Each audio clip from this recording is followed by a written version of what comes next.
If you've been going to conferences, workshops, webinars, seminars, all of that, right? Time and time again, but you've only gotten moderate results or you haven't gotten any results, I think this clip will be perfect for you. And the reason why is because I'm going to go through 6 things that make a huge difference in the ideal client and the ideal coach. Let's go.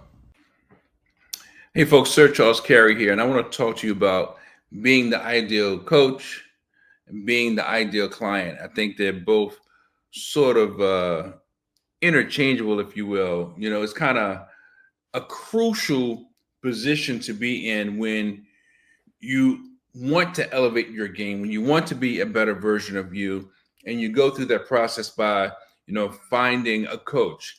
And then on the other end of the game, as a coach, when you want to find the right clients, you got to vet people. And it works both ways. I think a client could and should vet a coach, and a coach could and should vet a client, because who wants to waste their time? Who wants to waste their money and all of their resources? And the truth of the matter is, it's just like failure and success. It's crucial to have success, but it's also crucial when you have failure. So I want to talk to you about 6 different things that might happen in pursuit of the right client and in pursuit of the right coach. And many times we overlook things because we don't realize how important some of the nuances of getting started are, how important they are. And they're very important because, you know, when you start a thing, you want to start it with your best intentions, having the right motives, making sure you're making a wise investment.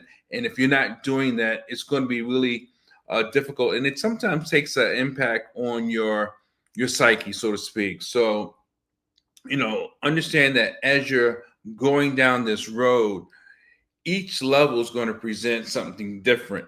And what I mean by that is having your coach for the first time, if you've never had a coach, you think that they're going to take you all the way to this particular success. And it's possible, but it's really just not likely, because there's an evolution in life. And like I said before, a coach and a client, they're really two sides of the same coin, because one day the client may eventually become the coach if all goes right, if they do their part, if they're really dead focused on becoming better and capturing everything that that coach has to offer.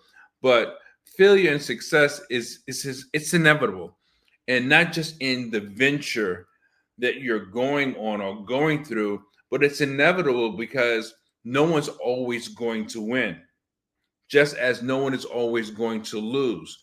So when you're looking for a coach, and when the coach is vetting clients, you have to realize you're not going to always get the ideal person. And it's a two-way street no matter how you cut it. And besides that, you have to understand one of the important things, this is another point, one of the important things about being a coach and even being a client, it's always good when you can identify with someone's personality. Like if someone has a similar style to yours, similar common interests, sports, food, maybe even their ideas about business, that's always in our minds the perfect person to work with. Who would not want to work with someone that they feel they have something in common with? I know I would, because in my mind, I'm thinking we should get along well. Now, there's a thing or a problem with that. And the problem is that sometimes we get along well because we've got this fanboy, this fangirl mindset about working with this person. And they could be well known or not well known, but working with this person that we seem to like. They like the same things I do. They like dressing like I do. They like the same activity. So we're looking at them like, oh, wow, this is going to be cool. And it can be, but that's not necessarily the way to go into that relationship. For the coach, it's good or really easy because the first thing they're thinking, this person is easy to get along with. Okay, so the process of onboarding them is going to be easy. For the client, again, I've already expressed it, but they think, this guy is cool, or this lady is cool. I'm going to like working with her. The thing is, you can't allow that to distract you from your purpose of working with the person. Now, that's what the client has to do. And the coach has to remember to remain in control so that they're able to take them from point A to point B to point C without being disillusioned or given the wrong impression. So both parties, the client and the coach, have a responsibility. And again, when we start out working with people, a lot of times we don't think about these things. We look at, just the overall idea of what we want out of the deal. And there's nothing wrong with that. Hey folks, Sir Charles Carey here. Most people that are watching this content may not even be subscribers. Do me a huge favor and subscribe to our channel, share it, and like it. All the things that most people are asking you to do. Now, if you really like what you're getting here, please go to our website. The link will be in the description so that we can give you something free. No obligation. It'll either be the 3 peak tips or a structured breakdown so that you can take advantage of it. And again, there's no obligation. As we continue to build the channel, look for new subscribers and look for the opportunity to pour into other people. We know there is massive value. I've been doing this for quite some time, and all I really want to do with my life is more of the same. Pour into others the way others have poured into me. I work with many people. I've studied from many of the greats, and now it's your turn to get the same opportunity. Thanks a lot. See you. Back to the conversation. But we have to understand,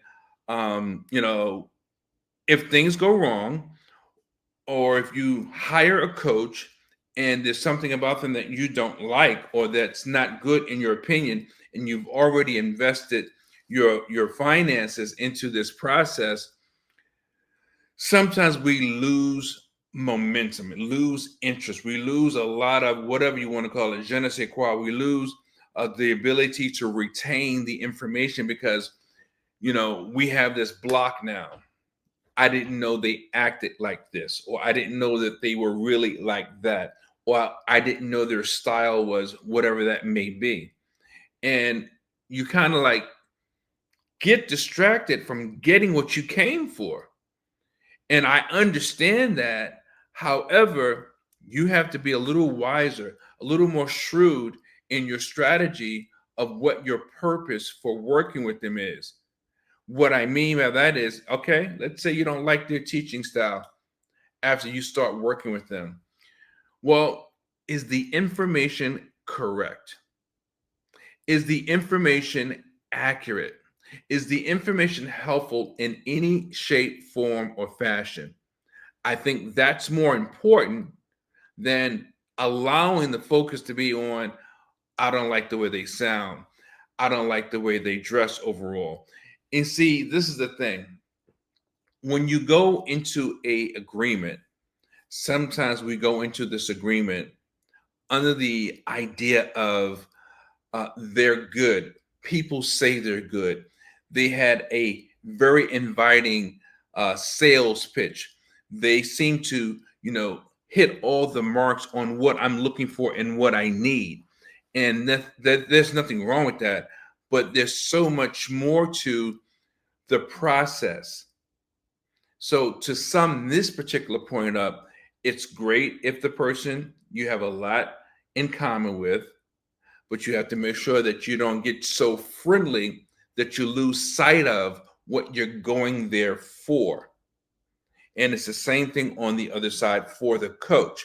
It's great that your client has a lot in common with you, but you have to make sure that you don't shortcut the teaching process because you're so friendly and you figure they'll get it because they're like me. No, they're the client, you're the coach. You're the teacher, they're the student. So then, there are other things we have to remember. It's not about the messenger, it's about the message. That's why I said, is the content good? Is the content accurate? And does it really help you? Bottom line. So let's move on. So, the truth of the matter is clients and customers and excuse me, and coaches, they come dime a dozen. If you look on social media or on the World Wide Web, you'll see there's coaches all over the place, all types of coaches, life coaches, leadership coaches, et cetera, right? And it's important to understand that, again, a coach and a client can be two sides of the same coin, because one day the client may have aspirations of becoming a coach themselves. And even if they're going to get a coach so they can be a better supervisor or manager in their job, that's great. Or they may want to be better at their business, that's great as well. But the bottom line is it's a reciprocal relationship. They both need each other. The client needs what the coach has to offer, and the coach needs clients to stay in business so that he can teach his level of expertise. But again, remember, everyone has a cap. Everyone is not going to take you from zero to hero. Now, yes, it can happen. I would hope that it would happen.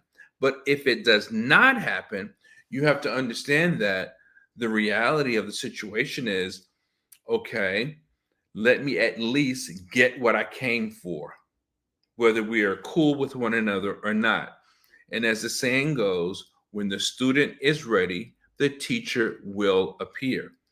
So I'm hoping that you're understanding that it's great to get started in business. It's great to have some outstanding takeaways and connect with the person that you're going to work with. But there is still a fine line on what your expectations should be, and a fine line on how you should act or behave with this person so that your main focus or the main thing remains the main thing.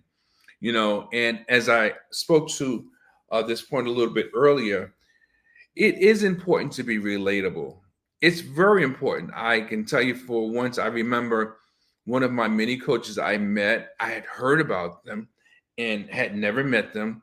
And one day I go to a workshop, and I heard someone say, as we were taking a break, they said his name. And I was like, oh, snap, that's who that is? Had no idea. I had never met him, never knew what he looked like, but I had heard his name because of all of the great things people have said about him. So once I found out what his name was, the coach and I connected, and that deepened our relationship. And we went on to do other things that were really, in my opinion, quite phenomenal. So understand that, it's just important to have relatability. And it could be simply that you both know someone you have in common. It's not always about your personal interests. Sometimes it's just the associations that you have, but that's really important. But having those relationships, being relatable, having similar interests, having the same swag, the same idea, being in the same industry, all of those things are pluses. But don't lose sight of the fact that they have a job to do, and so do you. Your job is your responsibility of making sure you extract everything you can, and their job is to make sure that they're pouring everything that they have into you, that you have invested. You want all of that, and as much as you can get. And if you develop that relationship and become really close and things evolve, that's great. But that should not be the goal. The goal should be the information. Now, one of the most important things that people don't talk about is the importance, and this is why I say there's a fine line. I've mentioned it more or less twice thus far, but this is why there's a fine line. It is so not elementary. It's so crucial. It's so paramount. It's so critical that you, the client, remain coachable. Because if your coach is telling you a process or teaching you a process of how to get something done or how to become a professional in a particular way, they're teaching you that for a reason. It may be their style, but they are the teacher. And what I would suggest is do what they're asking. And once you have completed that task, tweak here, tweak there, but complete the task first. Understand and respect their process. You hired them, or they sought you out and you agreed, whichever way it may be, but do not take it for granted that you should, you know, turn your head, snub your nose up at their teaching process because they know what you do not know. And once you have learned it, like I said before, then and only then I would suggest, tweak things if you find out things are not working. Now, questions. There's a big difference between asking questions and questioning your coach. You know, it's good because it shows you're paying attention. It's good because it shows that you have a vested interest in what's being taught. And it's good because it's going to help you develop your process on how you do things when it's your turn to lead or to be at the forefront. But don't disrespect or ignore what your coach has to say. I think that's one of the biggest mistakes that people make. So honor the coaching process. A coach will try to hold you to it as much as possible for sure, but you should respect and honor the process. Again, once and for all, you hired them for a reason, whether it's because of a referral, because of the sales copy looked good, or there were promises. Well, how can they deliver the promises if you don't do what they're asking you to do? It doesn't matter why you hired them. You chose to hire them, even if they sought you out and promised to do this, that, and the third. If they're teaching you something, you have to be coachable. Being coachable is so critical in making the entire process work. So if you're not coachable, who can you blame for not getting the results if you don't follow the blueprint? And it's always important to understand that when you really want something, it's worth working hard to get it. I love to get your feedback on some of these things that I've shared and find out how I can add more value. And please like, share, subscribe. We really like to bring more content like this to you because we know it's important that you get what you need as you continue on your journey. And as I always say, you've got to radiate the brain and change the game.